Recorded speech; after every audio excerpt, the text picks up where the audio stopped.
All right, hey there everybody. So it's the end of the year, which is typically when people put together their lists of movies they watched all year, their favorite albums, and I decided instead of doing that, I would do something a little bit more specific. As the year goes by, I have tons of different interests and hyperfixations on a month-to-month basis. And this isn't necessarily just like new movies that came out or new music that came out. It's all sorts of things, from YouTube videos to artists to comedy, video games, whatever, all these different things that I'm just sort of into, or even activities like skateboarding. So at some point during the year, I started journaling what I was really into for that given month. And so I thought that if I reflected back on this journey I took through the 12 months and the things that I was really hyperfixated on a month-to-month basis, it would sort of give a little bit more of an accurate portrayal of who I was this year and what I was really doing and passionate about. So since there is a lot here, without further ado, let's just jump into January. So starting the year, I was getting back into longboarding, which is what led to my board going into the bottom of the lake, and I kind of made my first ever talking to camera casual video like this on my Zane Berry channel, before I decided that these sorts of videos could belong on Tall Skeleton as well. I wrote here that I was really into Studio Ghibli, and that's pretty much everything I watched except for Puss in Boots 2. I remember seeing Puss in Boots 2 in theaters twice. It was really amazing, and yeah, definitely just a lot of Ghibli and Miyazaki this year, just like the last 2 years, honestly. I think I must have rewatched my favorites, Whisper of the Heart and Porco Rosso, at least over 5 times each this year. In January, for the first time, I watched the documentary on Miyazaki called The Kingdom of Madness. And I sort of remember watching all of the Ghibli documentaries that were available, and it's just really amazing to kind of see just the day-ins and day-outs of such a legendary studio. It's very, very inspiring. I wrote that I was playing really well as Dr. Mario in Super Smash Bros. Ultimate, which is really funny because I've been playing Smash Bros. A lot the last few years. This year I barely got to it all, honestly, just because of how much work I've had going on, but I do sort of remember now that at the beginning of the year I was playing a lot and I finally started to feel like, oh man, I'm crushing it. I'm getting really good at this game finally. It's definitely time for some more Smash montages on the Tall Skeleton gaming channel. It's been a while. And then I also started picking up my hacked 3DS a lot this year. It says in January that I was starting to play Pokemon Orange Islands, which is a fan-made game. You essentially play as Ash and go through the plot of the show, traveling from island to island, it's awesome. I still have not beaten this game, but I've been pecking away at it all year long, and I definitely bring my 3DS with me to a lot of things in case I have a few minutes to kill. It looks like this is when I got into a YouTube channel called Ghosty Girl. She's a video essay channel. She talks a lot about Studio Ghibli and other sort of warm, cozy sort of art topics. I believe she does some stuff on Over the Garden Wall. I found this channel to just be like really relaxing to watch, and also she's a pretty new channel but was posting really frequently. I think sometimes even multiple times a week. So I just really respected that, and it was kind of nice to just always have frequent uploads from her. Oh yeah, I was getting into Miley Cyrus's single Flowers. That was a really good song. And finally, it looks like I was listening to my buddy Lil Qwerty's early music on SoundCloud, listening to his project Notepad. I gotta say, you know, it's like sometimes older music from people, like old SoundCloud era stuff or like early demos, sometimes even that sort of unrefined music can have such a charm to it. And as much as I do love newer Lil Qwerty music, a lot of his old stuff back on SoundCloud days are like really good too. So February was a big month for chores and getting things done. I bought a new car, I had to figure out all new insurance, I had some surgeries done. It was a bit of a slog of a month, and I also got COVID pretty bad for the first time, so I was bedridden for about a week. But while I was in bed, I was playing my hacked 3DS a lot, and I wound up playing through the entirety of Wario Land 4 for Game Boy Advance in about 2 or 3 days by just playing it non-stop, sick in bed. And I gotta say, I love this game. I think that it is just an amazing Game Boy game that I was never able to beat as a kid, so now as an adult, just blasting through it in 2 or 3 days was really cathartic. There's also an incredible video essay about Wario Land 4. The video is all about how revolutionary the music and the sound design is of the game, and even if that sounds really niche or not like something you normally would give a shit about, I super recommend this video. I think it's one of the best video essays I've seen all year, maybe ever. The research that went into it and just the explanation of arguments is really amazing, and it just really made me appreciate video game music as a whole lot more. And then while I was sick in bed, I also got super into Narcos. I watched the first few seasons of Narcos pretty much up to when Pablo Escobar gets killed. I was obsessed with this show. I remember just being sick in bed in a daze, and my life was Pablo Escobar. Hitting that theme song, amazing. The acting of the show, amazing. And it's like all I could think about was like Medellin and cocaine and Wario and Pablo Escobar, and that was my life for February. And then finally, season 2 of White Lotus, really, really good. I like White Lotus a lot. Not much more to say there. All right, moving on to March. So in March, I got really obsessed with this remix. It's a remix of an Animal Crossing song, 12 PM Rain, and a song by Yame.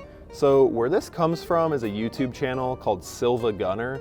So what Silva Gunner is it'll upload video game rips, and the thumbnail of the video will just be the game logo, title will just be the game and song, and you won't really think that anything weird is here, but then if you click inside, you typically get some sort of a goofy remix. And some of these remixes are actually like really, really, really good music, aside from like somewhat being a troll or a joke. And in this case, this remix with Yame, who's a Vocaloid musician, who I'm only even really aware of because of my friend Ian Glish, so good. Sometimes the world may try to put you on the shelf.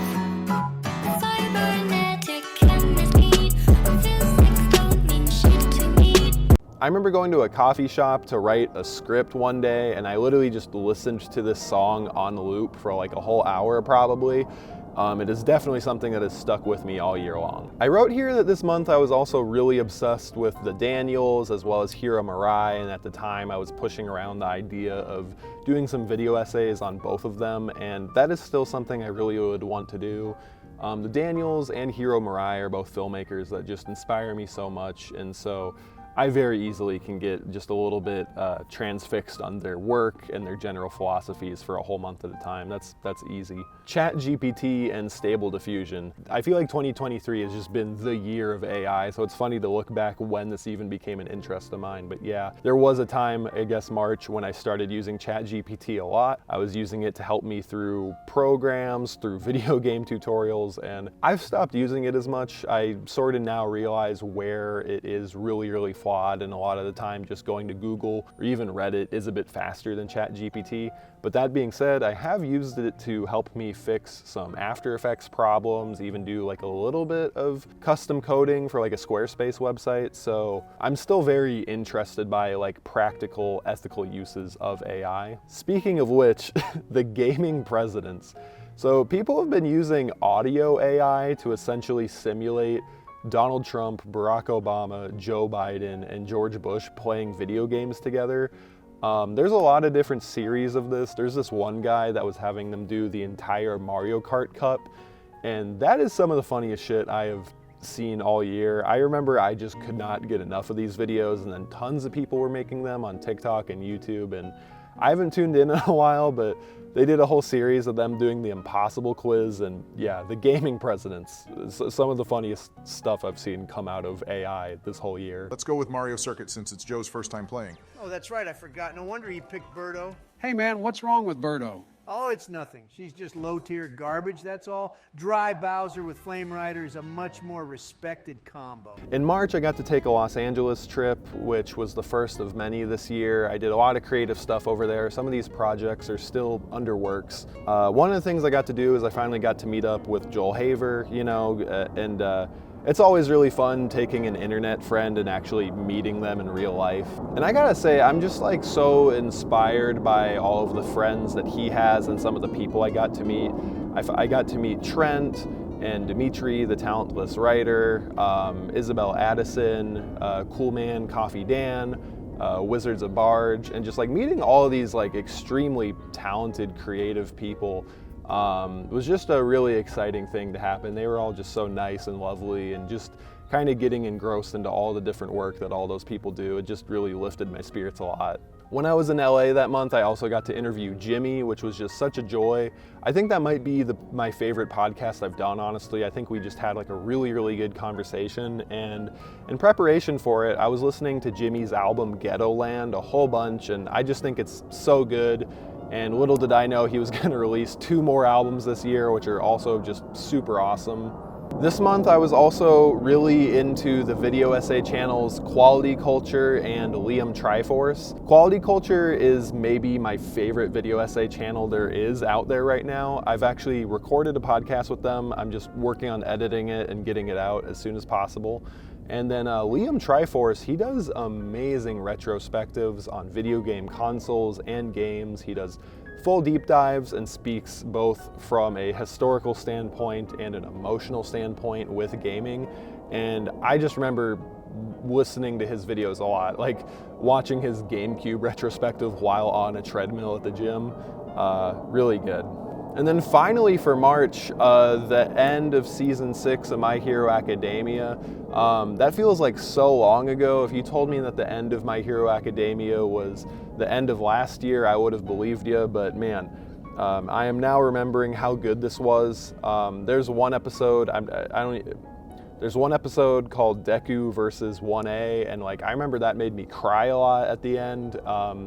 One of my favorite shows ever, and I'm just so excited for this next season as much as I don't want it to end. All right, moving on to April. All right, so in April, the Mario movie, that was great. I haven't thought about it a ton this year. However, I did get this Bowser action figure on my desk, and it's like one of my favorite things I own now. This is when I binged the show Beef from Netflix and A24, and I gotta say, I think Beef is the best cinema I've seen all year, maybe. I was obsessed with that show. I think it went so much deeper than I ever would have expected. It is such an amazing drama and comedy. There's so much more I could say about it, but I gotta keep going because this video is gonna get to be too long. But man, Beef, amazing show, amazing performances. I just cannot recommend Beef enough. It's pretty much better than every movie I've seen this year. Just mwah, mwah, mwah, Beef. Really, really good. You should watch it. Oh yeah, and then this is when I did my little bedroom Photoshop of me in front of my mirror with this like Kirby Dreamland sort of background. You know, sometimes I just feel like I don't have a ton of photos of myself that I really love or anything that super like represents like my general vibe or personality, and it just, I don't know, I was kind of feeling like I wish I had more like cute photos of myself or something, and doing just kind of casual Photoshop for fun is something I used to do all the time as a kid, so I got kind of inspired to just like try to make just like a cute fun picture of myself. So sort of just photoshopping myself in front of this mirror and just kind of working on this for like a few hours. That was just like a cute fun thing to do. So yeah, that was something that just sort of made me happy. All right, so in May, I finally started working on a project that I've wanted to do for a very long time. Some of you may know one of my biggest goals alongside directing feature films is to create cartoons. And I've always found that like one of the maybe best entry points into animation would be for me to make a sort of midnight gospel type series where I record real conversations with friends and then animate around that, so I don't have to worry about like scripting out entire films and doing perfect animation. And I have not released anything for this yet, but I did start working on recording conversations and drawing characters and just sort of fleshing out what this would look like. I got together with my friend Andrea and we recorded us talking for a bit. I started doing some drawings and character models for this, and it was just like a really fun, lovely time, and I feel more confident that coming into this next year, maybe I will be able to start releasing little animated shorts. And if this winds up not being true and I get to the end of next year and I haven't done that at all, and then I'm watching this and I'm like mad at myself, then I don't know, it is what it is. But that is something I really want to start pursuing. So at this point, I was really starting to get back into drawing again, and I just love drawing. It was like my original love with just doing art in general. So this month I wrote about 4 video essay scripts that I think are really solid, and just because of how this year went with filmmaking, I wasn't really able to produce or edit any of these 4. However, looking back at what these are, I'm really excited to probably get these videos done coming into this next year and have a bigger video essay year in 2024, because I do sort of just have a stack of scripts that I think are really good. Some of them I've done the voiceovers and then I just haven't touched in months, but I was doing a lot of writing in May. In fact, May is pretty much the most jam-packed month there is, so let's just blow through it. So Mr. Jackio, or Digital Joy, he is an amazing motion graphics artist who also is sort of a CRT analog glitch artist, where he projects his animations onto analog CRT TVs, and he messes around with different analog physical dials to get really interesting results. Then he films it, feeds that back into the computer, and he was really inspiring to me. And sure enough, one of my friends, James, he does the same sort of work. So I got together with him, I animated a new Tall Skeleton intro, and then me and James glitched it up together, and I'm really happy with it. I posted about it on TikTok, and it was like my biggest TikTok yet, and I'm just sort of like, dang, that's awesome that people just sort of like seeing the making of process of art.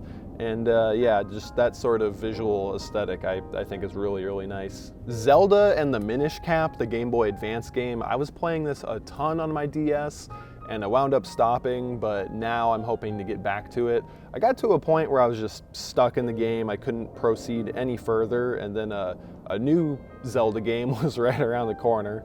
So I stopped for a little bit, but I was playing this a ton. All right, Zach Lewis live at the Roxy. So I went back to LA and I got to see Zach from the H3 podcast do his concert. He is an amazing guitar player. It was really fun. I met some other H3 podcast fans while I was there. And I also got to meet a bunch of people from the crew like Dan, Cameron, Avery, AB, Lena, Ray. I met a lot of people from my favorite show there, and that was really awesome. I got to tell them that I would love to work for the show one day. I mean, that would be a big dream of mine. And yeah, that was just a really, really lovely trip. Oh yeah, I even got to meet Olivia. And then I came right back to Arizona and I went to another concert. I saw 100 Gex with my friend Sydney. That was a really great show. It made me appreciate the new 10,000 Gex album even more. Hearing it live was super fun. And then one of my favorite bands, Caro Caro Bonito, the lead singer, Sarah, she put out her own solo music under the name Cry A Lot, and I was super into that, really good music. In May, I also binge rewatched season 2 of Euphoria, and that is just an addicting ass show, I gotta say. And then now, the big moment, Zelda Tears of the Kingdom came out. I started playing this game a ton when it came out, even though I had a ton to do editing-wise and just video-wise in general, but it just felt like for anybody who bought this game, the world just sort of stood still for Zelda Tears of the Kingdom, and that's a big reason why I stopped playing Minish Cap on my DS. My younger brother wound up modding his Switch, and so we were playing a modded version of Super Smash Bros. For a while where you could just load up custom characters. Some of them look really legit, like Midbus instead of Bowser, and then some of the other ones are just very, very funny, like turning Terry into Joe Biden. And then finally, I started listening to the comedy podcast Whine About It, which is with Cutie, Cinderella, and Maya.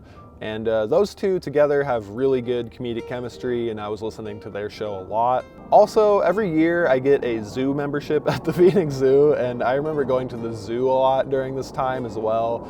I think a lot of my memories of listening to Whine About It was at the zoo. And yeah, May was just a jam-packed month with a whole lot of fun and a whole lot of interests. Jumping into June, I went to go see Sydney Sprague, one of the best local artists we have in Arizona. And what was really cool is opening before her was Diva Bleach, which is a really, really good local punk band. And then after Sydney Sprague was Pool Kids, who I never really listened to Pool Kids, but had always heard about them, and they are really, really good. The lead singer and the bassist, they're kick-ass, and then the guitarist, he's hitting like crazy, like I guess you would call it like math rock rhythms or whatever. However you would describe it, their guitar playing in that band is just like really technical, and their energy is really high up, and their set was awesome. I'm definitely a fan of Pool Kids now. For the millionth time, I fell into being really inspired by Sori Sora. She is a really incredible animator on YouTube, and Wait, it says you were born in New Jersey? That's slander. No, that's real. You were born in New Jersey? No, that is real. I'm angry. She also has a Patreon you should consider supporting. I found her because she does do animations of H3 Podcast. However, she does other stuff as well, and her art style is just really good, and the quality of work she manages by herself is just really, really impressive. My friend Tom Goulet, he directed a music video for Dev Lemons, and I just love it so much. It's just Really simple and playful, but clearly still took like a lot of work with visual effects. And this song, You Tear Me Apart, wound up becoming one of my favorites of the year.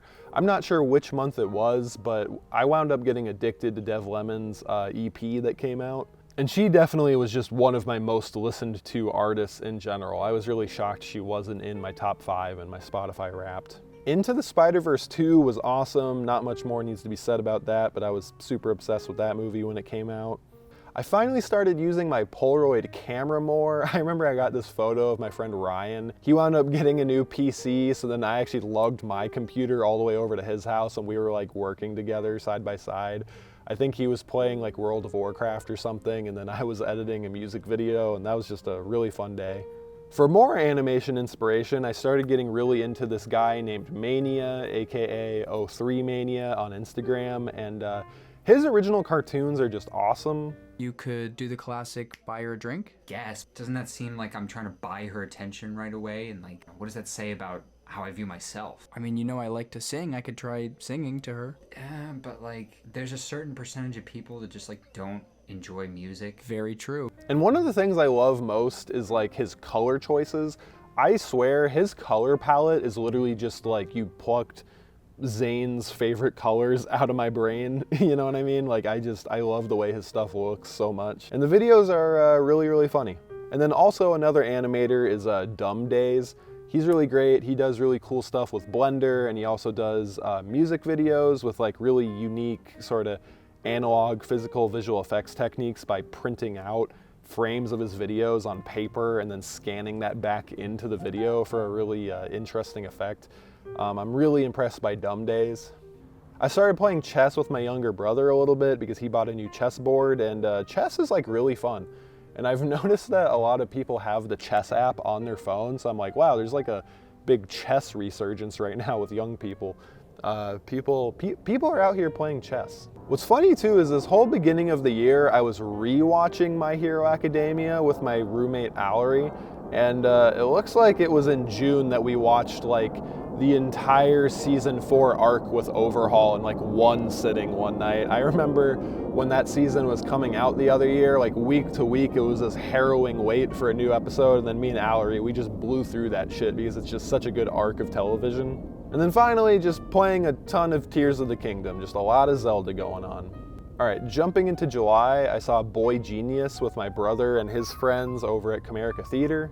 And then I got really into the Adam Friedland show, specifically through his episode with Chris Cuomo. I could just not believe how funny this is. Me too. My daughter is a singer. I would let her. And she would sing Dua Lipa, and I love what she does. I don't know her some songs. people will say, oh no, too sexy, it objectifies.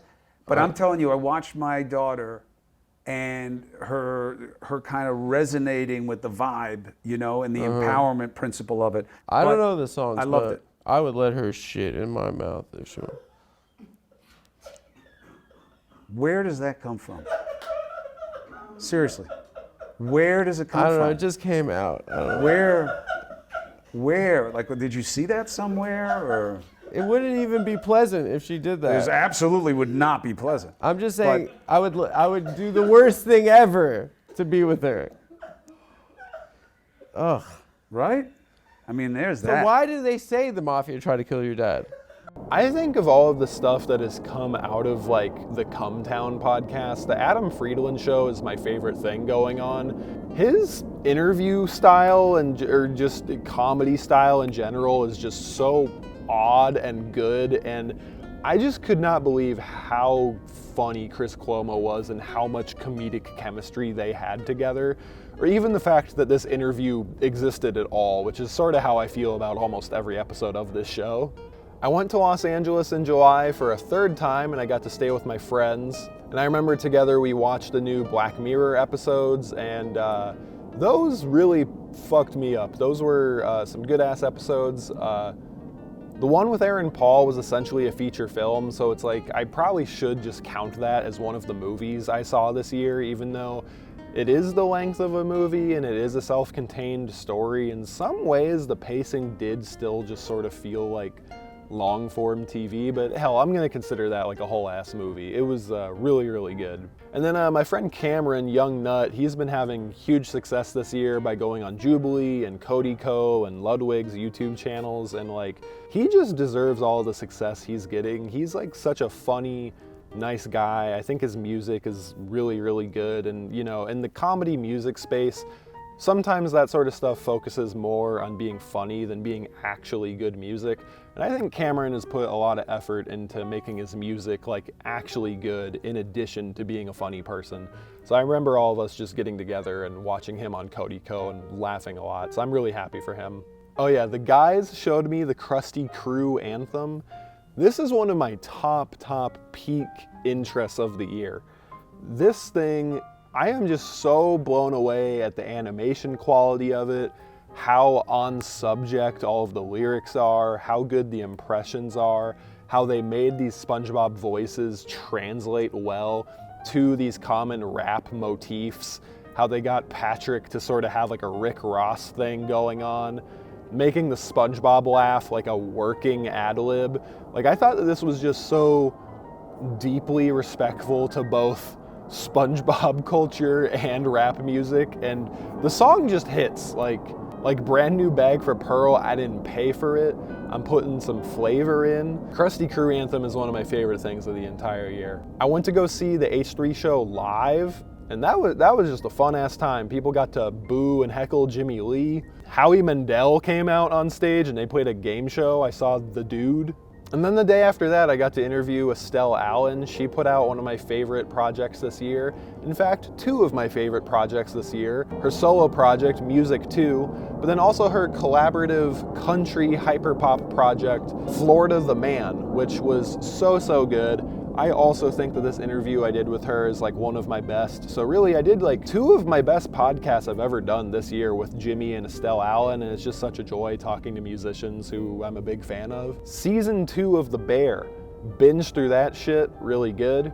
Me and my friend Vince had this idea for a Grimace horror comedy sketch like a whole year ago, and then at the very tail end of the Grimace Shake phenomenon, we realized like, oh my god, we had a Grimace idea a while ago. This is our perfect opportunity to make this. And we realized a little bit too late as the trend was dying, but sure enough, I did get together with Josh and Michael and we did make this Grimace Shake sketch, and it was just really fun. Being on set and just making things with friends, especially something so goofy, is just always such a good time. Music-wise this month during July, Lil Qwerty and Fear of Making Out got together. They made the song Artifact 10, was listening to that a ton, but then on top of that, Fear of Making Out kind of bundled out an entire EP just called Artifacts. Listened to that a lot this year, really good. Daft Punk and Julian Casablancas' song Infinity repeating, as well as the music video, that is one of my biggest repeat things this year. I would listen to that song over and over again, which is very ironic given the title. And also, incredible music video, just such good execution on that thing. Infinity repeating. I have here that this is when Conan had on Harrison Ford, and that episode was so goddamn funny, so that got me down yet another Conan rabbit hole that I go down every single year. The movie Past Lives was really good. And then finally, I wound up binging through like 4 seasons of Silicon Valley, because this is when I started doing tons of motion graphics for my friend's movie through the rest of the year, and I was just binging television while I was working, and yeah, just blew through Silicon Valley. All right, jumping into August. I went to go see Phoenix double headline with Beck. I gotta say, this is the 3rd time I've seen Phoenix, and they are without a doubt the best concert I've ever seen. I cannot recommend seeing Phoenix live enough. And then Beck, literally like the first musician I ever listened to, Modern Guilt, 2008, amazing album. So seeing them together was awesome. But you know who was the triple headliner? You know who went on even before those two? Was Japanese Breakfast. So this was a crazy triple concert that I got to go to. And then after that, me and my best friend, he showed me this anime series called Erased. It is a 1-season limited show. It has like movie quality animation.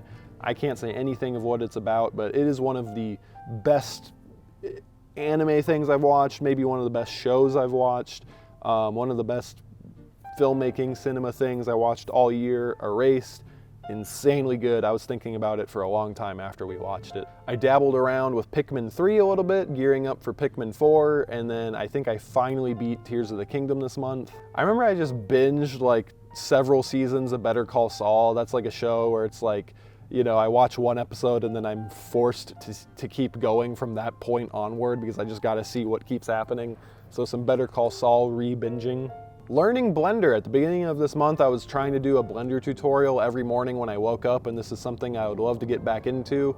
I think learning Blender will help me a lot get into making some cartoons this next year. And yeah, I was having a lot of fun learning Blender, and it's already been too long since I was dabbling with that, so I need to get back into that. Okay, Silva Gunner's Flintstones theme. So Silva Gunner, they uploaded a song, and anytime you click on one of their videos, it's a complete dice roll of what you're gonna get. What I clicked on, I don't even know what the original source material was, but it definitely was some sort of like anime girl intro type music, and they wound up doing the lyrics to the Flintstones theme song as the accompanying lyrics for this song, and I gotta say, weirdly deeply emotional. I listened to this thing a lot.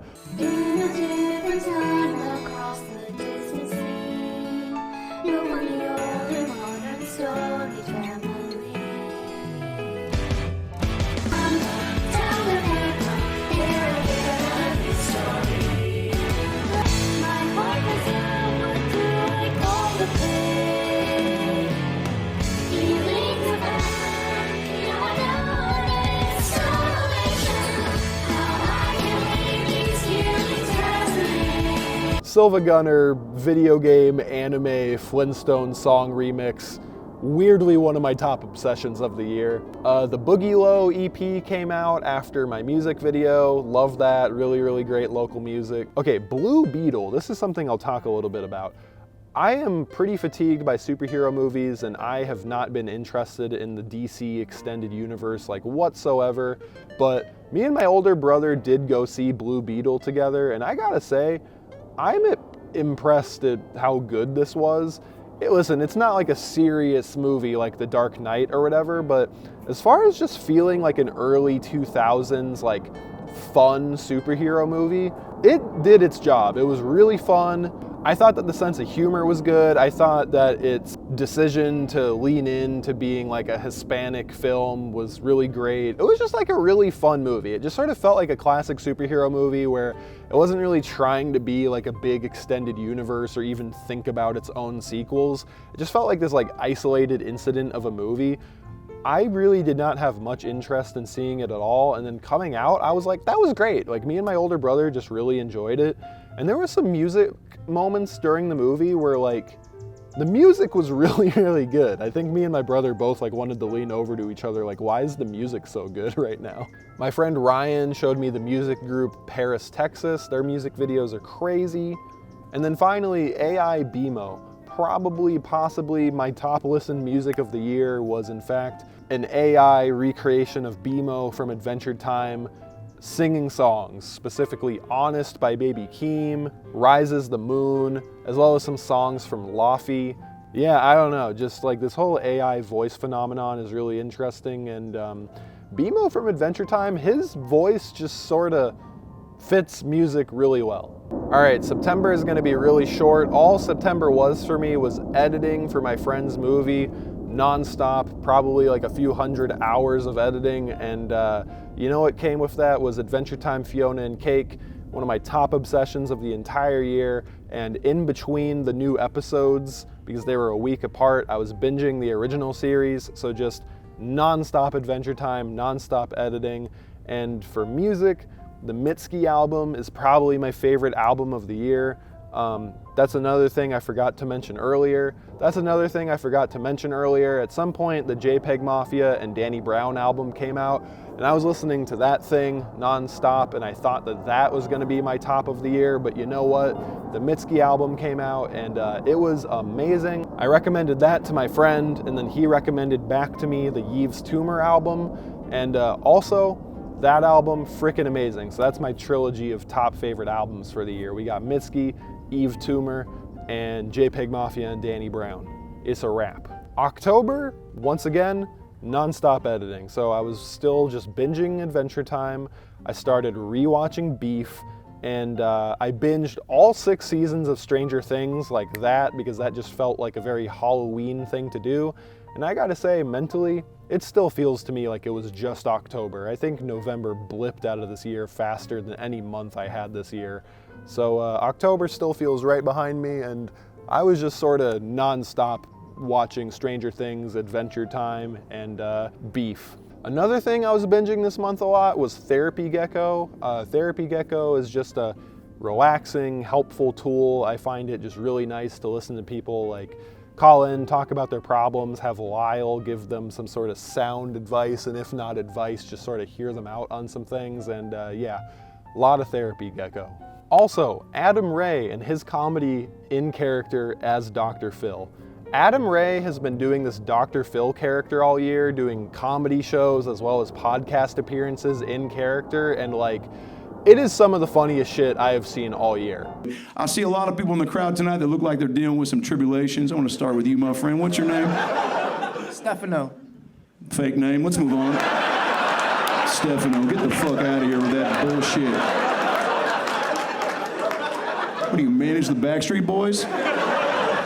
And to appreciate the Adam Ray Dr. Phil character even more, you gotta look at his normal speaking voice. His normal speaking voice is very low. I thought I had some me time to be vulnerable and, you know, be Space Cadet Adam, where we all are when you're sitting down and you're vulnerable. You don't have all your wits about you. You're having mindless poop thoughts like, oh shit, I haven't seen an Orange Julius in a while, right?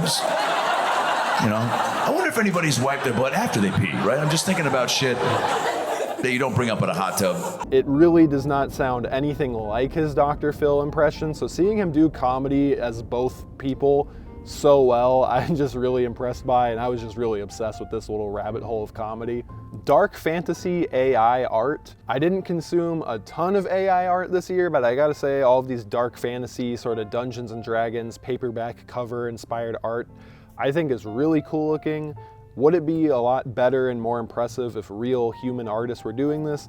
Absolutely. I look at this stuff more as like proof of concept or stuff to get inspired by than like finished actual art pieces to revere. That being said, I really love seeing this stuff, and it made me realize, dang, dark fantasy art style is like really, really cool, especially when mixed with this like synth music, and yeah. All this dark fantasy stuff was just awesome to look at. And then finally, at the very end of the month, I was getting really into Tim Heidecker. Let's just bring that into November. I was listening to a lot of Office Hours with Tim Heidecker, as well as rewatching his special. And yeah, he's just so funny. I think that his show is great. He's just like a legend in comedy. And yeah, Tim Heidecker is great. His episode with Bob Odenkirk, I think, is one of my favorite podcast episodes I've watched all year, even though it's old. Jude Kellen, they put out their pack of singles. I was listening to Unwritten all year because of Jude, and then their debut album, Century Fox, really amazing. They did a live show at their space down in Phoenix. I got to film it, get some of my favorite footage I've ever gotten before, and yeah, just big Jude Kellen music November month. The Boys spinoff, Gen V, as well as Invincible Season 2, binged that with my best friend Ariel. Super good, some of the best stuff I've seen all year. Started listening to a lot of Synthwave Boy from the Lo-Fi Girl channel. Rick and Morty. I started watching a lot of Rick and Morty because of the new season, and that's a show I haven't watched in a while, and I think it holds up really good. It's really funny. It's basically just a Dan Harmon show now, like Community, and yeah. I think that the animation quality of that show is like a lot higher than a lot of other adult animation being churned out these days, and it's just really well done. I think Rick and Morty is great. I started going down to the park to just like play basketball by myself in November, and it's really nice. I think that just the less time I'm sitting around on my phone or just eating food for no reason, and instead going out to the park, just sort of doing something in real life, it's good for the brain. I went and saw The Holdovers in November, and I gotta say that is like maybe the best movie I've seen all year. It's either that or Godzilla, and yeah, The Holdovers was just a really special movie. One of the best Christmas movies I've seen, and yeah, just Paul Giamatti deserves something. Somebody gotta do something for Paul. All right, Vampira XO, Bees from Space, and The Jersey Lawman. So the H3 podcast did a music remix competition where they took these rough vocals from the Minecraft streamer Dream, who is now a musician, and they said, hey, as a joke, let's have people like remix this into like a legit song. And it was a very niche inside joke thing, but what came out of it was really, really great. There were 4 artists in particular who I was just so impressed by what they wound up coming up with, and it really was just like a really catchy melody, so I got super obsessed with that all month, so yeah. And then finally that brings us into December, and I gotta say for December so far, Godzilla has become my entire personality. I'm trying to rewatch that with my best friend as fast as I can. I think that it is a Oscar movie tier movie. I did a whole video about it on my side channel, and yeah, Godzilla, freaking incredible. And then right after that, got to go see the new Miyazaki, The Boy and the Heron. So, so beautiful. I'm probably gonna be listening to that music a lot coming up real soon. I've been watching just all these clip compilations of The Office on their official YouTube channel. You know, The Office was a show I literally grew up with and rewatched over and over again so much. And just seeing all of these jokes spliced together one after the other on their official YouTube channel, I'm just like, damn. This joke writing is so goddamn good. It makes me want to just rewatch the series in general. And yeah, I've just been having so much fun listening to The Office while I do some digital painting stuff. I've been playing a lot of Final Fantasy VII Remake on my PS4 finally, and I feel dumb for taking this long to ever play it. It's so good. And then finally, there's just a bunch of animators and visual artists in general I'm super inspired by. There's Lit Lee. He does really amazing Nintendo DS inspired animations, sometimes even daily. I'm so impressed by his work ethic. There's Odyssey 64 that has this really cool kind of like early PlayStation, Nintendo, Bomberman, Sonic, Sega kind of aesthetic going on. And I think that like what they're doing as well as their website design is just super awesome. There's this guy named Derek. He makes like beat tapes, animations, little cartoon episodes, and his work is just so, so good. There's Tofu Lena. She's been 3D modeling for the purpose of actually creating physical figurines, and seeing her work live streamed on Instagram is really fun to watch. There's Bryson B. He does really amazing 3D stuff as well, and then he actually sells the 3D characters as stickers through Patreon, and like his work is just super inspiring. And then finally there's Blue Eyes Norton, who does this really cool pixel sprite art Pokemon work, and they've been doing this series as every single day they're shiny hunting for Raikou, and I think it's incredible the quality of work they do on a daily basis, and just more and more all of these 2D and 3D artists are just making me feel like so inspired to kind of get into trying to make some cartoons next year. So yeah, this was a long ass video. I apologize for that. I'm sure just doing a top movies of 2023 would have been a lot easier, but I wanted to do something that more so depicted the journey I took throughout this year. And as I reflect on it, it really does remind me of all of the times that I had this year that were just good and fun, even outside of appreciating a lot of really cool art, but also going through these, it did sort of mentally take me through the path of the year I lived. And although right now I was feeling like, damn, this year just snapped by so fast, listing all of these things and having it remind me of all the stuff I did, it makes me realize, like, you know, this year wasn't fast, and in fact it was jam-packed with a whole lot of stuff, good and bad. And I think it's just kind of really nice to sort of reflect and document what it is I was into and where I was and what I was doing. And I'm not speaking too eloquently right here because maybe I'm trying a little bit too hard to wrap this in a bow, but you know, that's okay. So I hope everybody had a good 2023. Comment below what sort of stuff you were into and why. Let me know if you were into any of this stuff as well. And yeah, just hope you have a really great Christmas and New Year's and rest of the year and all that good stuff. So thanks so much for watching, and I hope 2024 is even better. All right, bye.